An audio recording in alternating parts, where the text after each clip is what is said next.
How is everybody doing this morning? This is L.A. Kendrick back with another tale from the vault of Would You Dare. Get the intro started. You guys know how we do it. You guys know how we do it here. One shot, one take. We talk about everything supernatural, extraterrestrial, cryptid, serial killers, demonic possessions, you name it, we talk about it. On top of the other things that we do here on the channel, this is what we primarily do and what we primarily talk about. All right.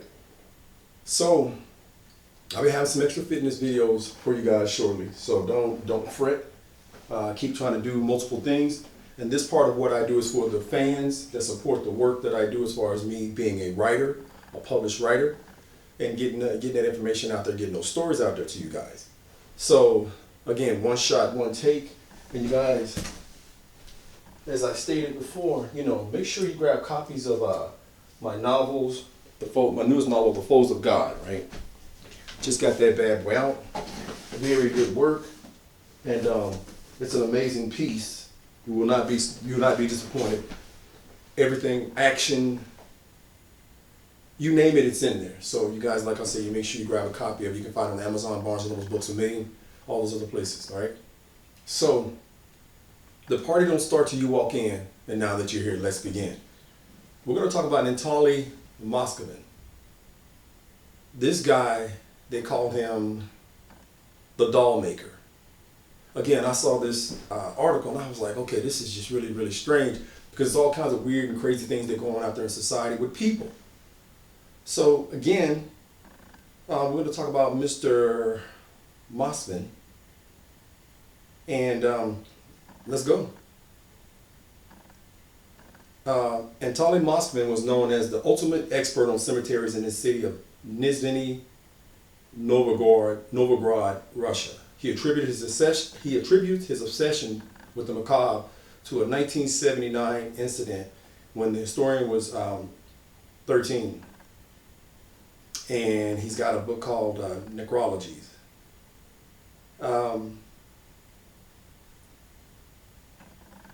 He had spoken about it in October 26 of 2011. He divulged how a group of men in black suits stopped him on the way home from school. They were en route to a funeral of 11-year-old Natasha Petrova, and dragged young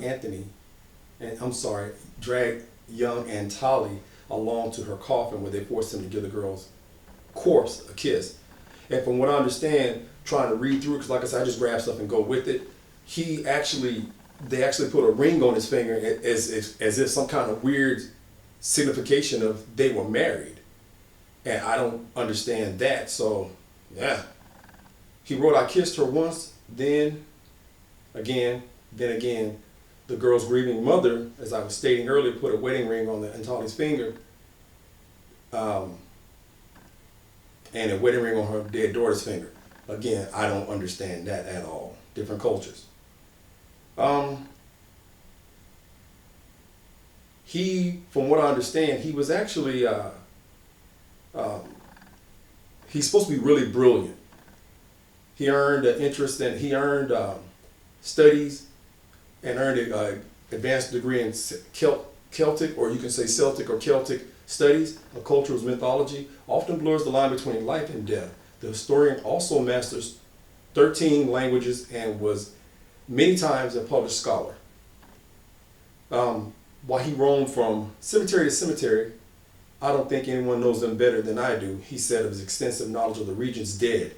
From 2005 to 2007, Moskovin's claimed to have visited 752 cemeteries in Russia.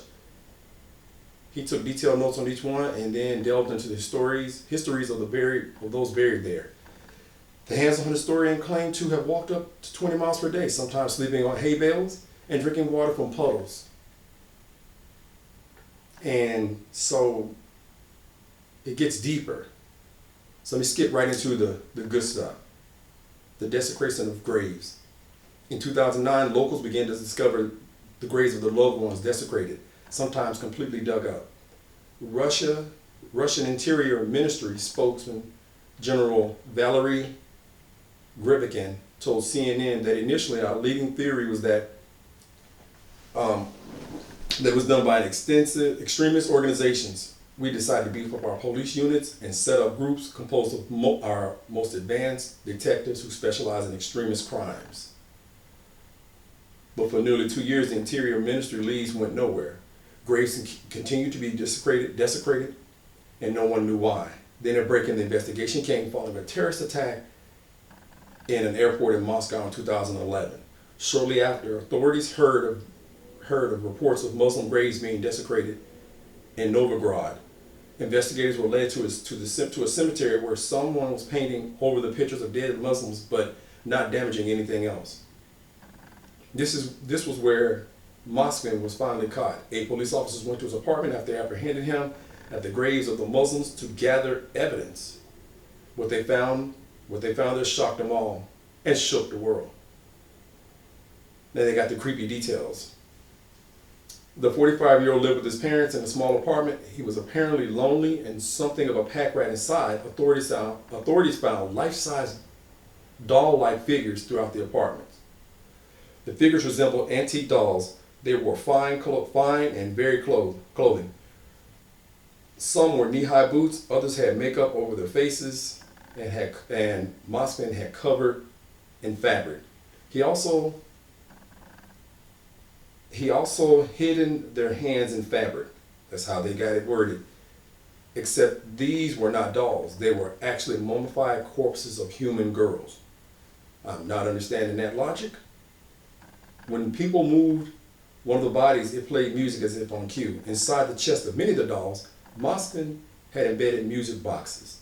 There were also photographs and plaques taken off the gravestones, doll making manuals, and maps of local cemeteries strewn about the apartment. Police even discovered that the clothes worn by the mummified corpses were the clothes in which they were buried. Investigators later found music boxes or toys inside the bodies of the dead girls so that they could produce sounds when Moskvin touched them. There were also personal belongings and clothing inside some of the mummies. One mummy had a piece of her own gravestone with her name scrawled on it inside her body. Another one contained a hospital tag with the date and the cause of the girl's death. A dried human heart was found in the third body. Moskvin admitted that he would stuff the decayed corpses with rags, then would wrap nylon tights around their faces or fashion doll faces onto them. He would also insert buttons or eyes into the girls' eye sockets so that they could watch cartoons with him. The historian said that he mostly loved his girls, though there were a few dolls in his garage that he claimed to have grown. He had claimed to have grown to dislike. He said he dug up the graves of girls because he was lonely. He said he was single, and his biggest dream was to have children. Russian adoption agencies would not let Moskvin adopt a child because he didn't make enough money. Perhaps that was for the best, judging by the condition of his pack rat apartment and psychotic obsession with dead people. Moskvin added that he had done what he did because he was waiting for science to find a way to bring the dead back to life. In the meantime, he used a simple solution of salt and baking soda to preserve the girls. He celebrated the birthday of the dolls as if they were his own children. See, the thing about it, his parents lived with him too. He lived with his parents. And Elvira, the professor, his mother's 76 years old at the time, we saw the dolls, but we did not suspect there were dead bodies inside. We thought it was his hobby to make such big dolls and did not see anything wrong with it. Wow, okay. Shoes in Moskvin's apartment matched the footprints found near the desecrated graves, and police knew without a doubt they had their grave robber. He was charged with a dozen crimes, all of which dealt with desecration of graves. The Russian media called him the Lord of the Mummies and the perfumer. Okay. Let me see if we get to something else that's good here. The neighbors were shocked. They said the renowned historian was quiet and that Moskvin's parents were nice people. Sure, a rancid smell emanated from his apartment whenever he opened the door, but a neighbor chalked that up to the stink of something that rots in basements of all local buildings. What? Moskin's editor at the Necrologies, Alexei Yesin, didn't think anything of his writer's eccentricities. Many of his articles enlightened his central interest in desecrated and deceased young women, which I took for romantic, somewhat childish fantasies the talented writer emphasized. He described the historian to have quirks, but would not have imagined that one such quirk included mummification of 29 young women and girls. Moskin confessed to 44 counts of abusing graves and dead bodies. He said to the victims' parents, "You abandoned your girls, I brought them home and warmed them up." Wow, okay. He was diagnosed with schizophrenia and sentenced to time in a psychiatric ward following his sentencing, though as of September 2018, he was faced with the opportunity to continue psychiatric treatment in his home. Okay. The victim's family thinks otherwise. Natalia Chartamova, the mother of Moskin's first victim, believes Moskin should stay locked up for the rest of his life. "This creature brought fear, terror, panic into my life. I shudder to think what he will have freedom to go where he wants. Neither my family nor the families of the victims will be able to sleep peacefully. He needs to be kept under surveillance. I insist on a life sentence, only under medical supervision without the right of free movement." He's in his 50s, and they're saying that he's now improving. And most of the locals agree that he should have that treatment that the lady just spoke of. Since his prosecution, several of Moskin's colleagues quit their collaboration with him. His parents live in utter isolation as their community ostracizes them. Elvira suggests that she and her husband perhaps just killed themselves, but her husband refused. Both are in unhealthy conditions. Wow. He even had the nerve to say, allegedly told the authorities not to bother reburying the girls too deeply, as he will simply unbury them when he was released. Okay. I still find it hard to grasp the scale of his sickening work, but for 9 years he was living with my mummified daughter in his bedroom. Chartamova continued. I had her for 10, he had her for 9. Man. After this look at Moskin and the House of Dolls case, examine the curious case of, okay, that has nothing to do. Let me leave that part alone. Let me leave that alone. I'm tripping because, that's crazy. I told you, there's some crazy folks out here in this world. And again, I'm setting the mood with the light, the dark light, and, to set the mood.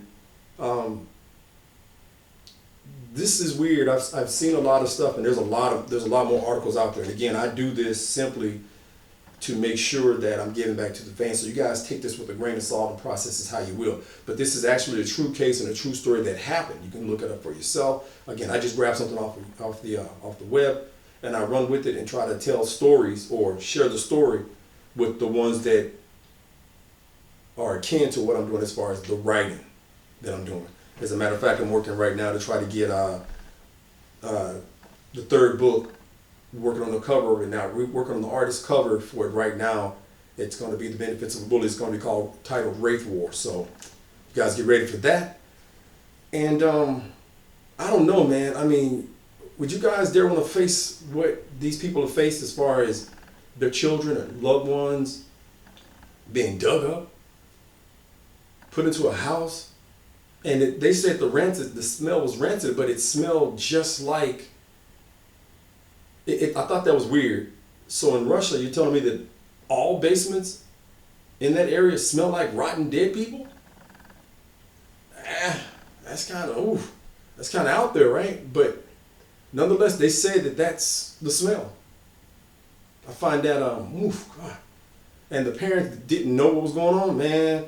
You see it time and time again, even nowadays, when their kids do something crazy, a lot of parents will back those kids, even though they know that those kids were crazy or were doing some stuff, and heck, they probably helped participate in it. Not saying that happened in this case, but I've seen where parents were helping participate in kids doing heinous acts. So again, man, I don't have any idea, but you guys tell me what you think in the comments below.